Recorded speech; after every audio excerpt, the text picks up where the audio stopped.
The video is now raising questions as the DA opens a grand jury investigation into officers' actions that night. Something go wrong, yeah, 6 people additionally that shouldn't have been injured got injured that night. Broomfield Park turns into a river after heavy rains. Still some good showers out there. I'll let you know if it's going to be rain or shine for tomorrow. And tired of waiting for prescriptions. I'd wait in the line for 30-40 minutes. They'd tell me, sorry, it's not ready. More people are turning away from large pharmacy chains and instead to their local shops. Independent pharmacies are capable of serving you, probably more than you're used to being served. Good evening, and thank you for joining us for Denver 7 News at 5. I'm Ann Trujillo. And I'm Shannon Ogden. Glad you're with us tonight. Last month, 6 innocent bystanders were injured by Denver police when 3 officers shot at a man downtown. Denver police have now released the body camera video of that shooting, giving us a more detailed look into the events leading up to that shooting in a busy Lodo area. We also learned today the DA is now opening a grand jury investigation. Well, Chief Investigative Reporter Tony Kovaleski is breaking down that video and joins us here in studio. So, Tony, in that newly released video, you can clearly see the man had a gun. You can also clearly see that he throws the gun on the ground and puts his hand up before police fire. Yeah, 2 critical points. It's the video, Ann and Shannon, we've all been waiting to see. Through a real-time video from cameras mounted on street lights and body-worn camera, we now have a better idea of exactly what happened. You're going to look inside a 33-second window from when tensions escalated until shots were fired. Let's start from up above, a camera on a street light at 20th and Larimer. It's a little after 1:30, a Sunday morning last month. Large crowds spilling out onto the street, the bars letting out. Cameras show the eventual suspect, Jordan Waddy, gets involved in a fist fight. You can see police moving in, and seconds later, Waddy looking to get away. As he walks through the crowd, 5 officers circle around the parked vehicles. Seconds later, body-worn cameras show how the shooting unfolded. Here's another perspective. Here's how it looked from the camera on the streetlight. You can see the crowd's reaction. Now let's add context and slow it down. 3 days after the shooting, police told us the suspect, after the fight, when confronted by police, ignored verbal orders and walked through the crowd, apparently trying to avoid police. Now, when we slow down that video, it might explain the district attorney's decision to call for a grand jury. When the suspect gets between the 2 cars and the officer approaches, the suspect appears to grab his gun by the barrel, and you can see he throws it away and then puts his hands up before the shots were fired. More context now. Watch in slow motion how before the shooting, the suspect appears to tug on his gun 2 or 3 times before he throws it away. In addition, we timed that critical moment, and from the instant the gun leaves the suspect's hand until the officer's gun fires the shot, 5 frames of video elapsed. That's 1/6 of 1 second. Here's the commander's response to our question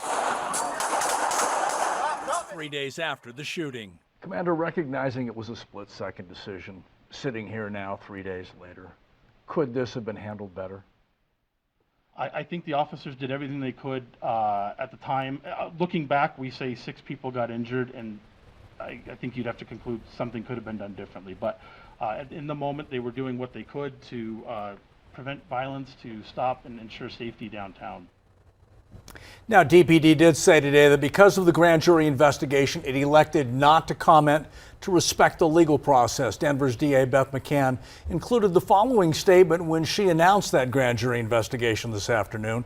The public's interest in this particular shooting incident is understandably high, McCann said, and she added, for the community to trust in the outcome from this incident, it is important that independent members of the community review the facts, evidence, and law regarding whether these officers should be criminally charged.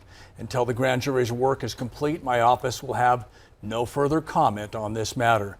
So now the process begins and escalates. The grand jury will also likely hear testimonials from eyewitnesses.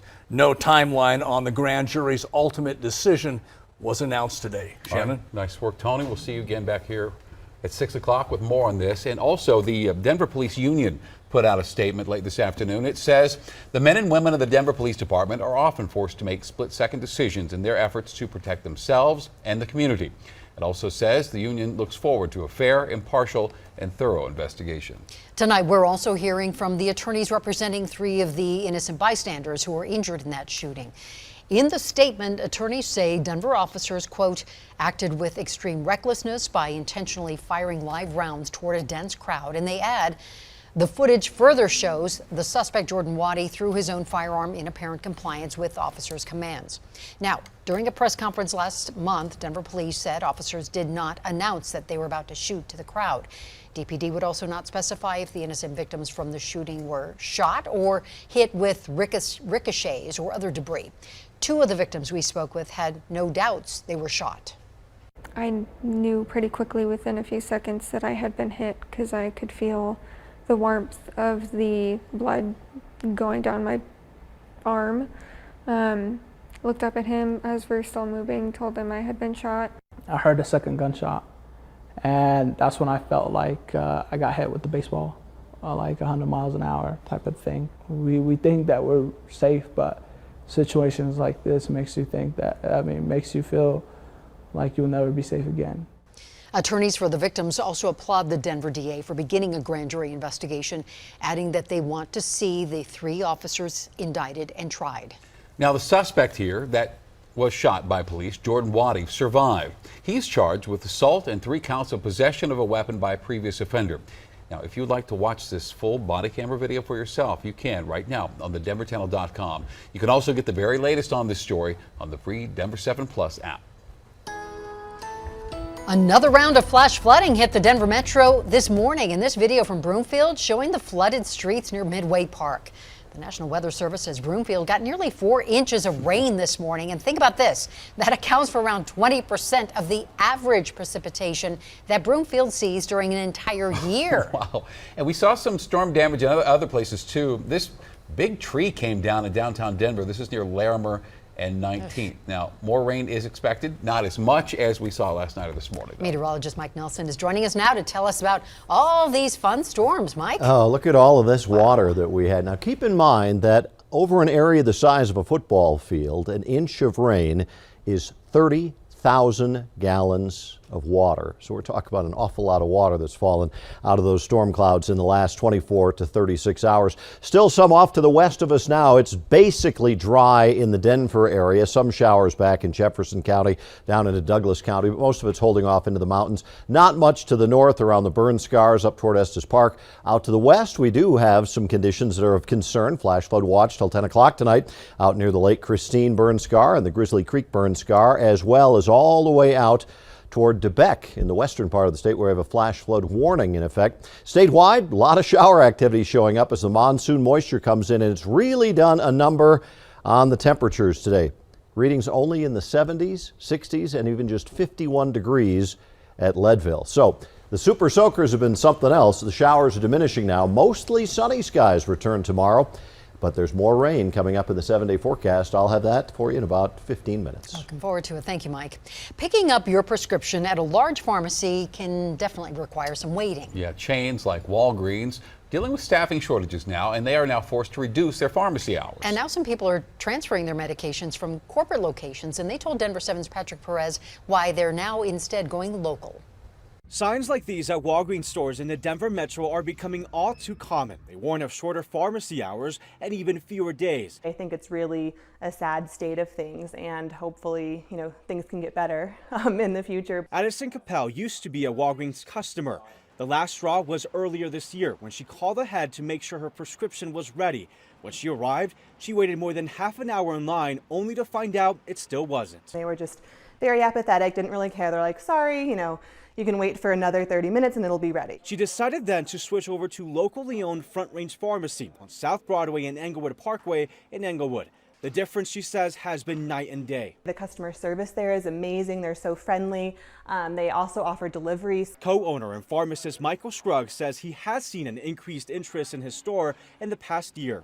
Some of it has been from people desperate to have their prescriptions filled because of the challenges companies like Walgreens are facing right now. The hours being cut back at corporate pharmacies, the staffing being cut back at corporate pharmacies have really added up to people leaning on us when they never knew they could. Michael, who quit Walgreens after it bought out Rite Aid, says the staffing shortages are partly because of all the responsibilities corporate pharmacists have had to take on. There was really lack of focus on the interaction at the counter, and it felt overall the company underestimated the value of the relationship between the customer and the pharmacist. In a statement, a Walgreens spokesperson says in part its focus is on continuing to drive staffing efforts to hire thousands of additional team members so it can provide its entire pharmacy team with the support and resources needed.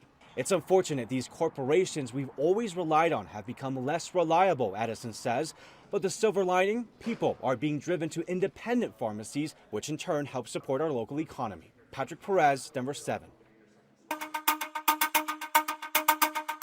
The system is approaching a tipping point. Mandatory water cuts are coming to parts of the West that rely on the Colorado River and are experiencing historic drought. Protecting the system means protecting the people of the American West.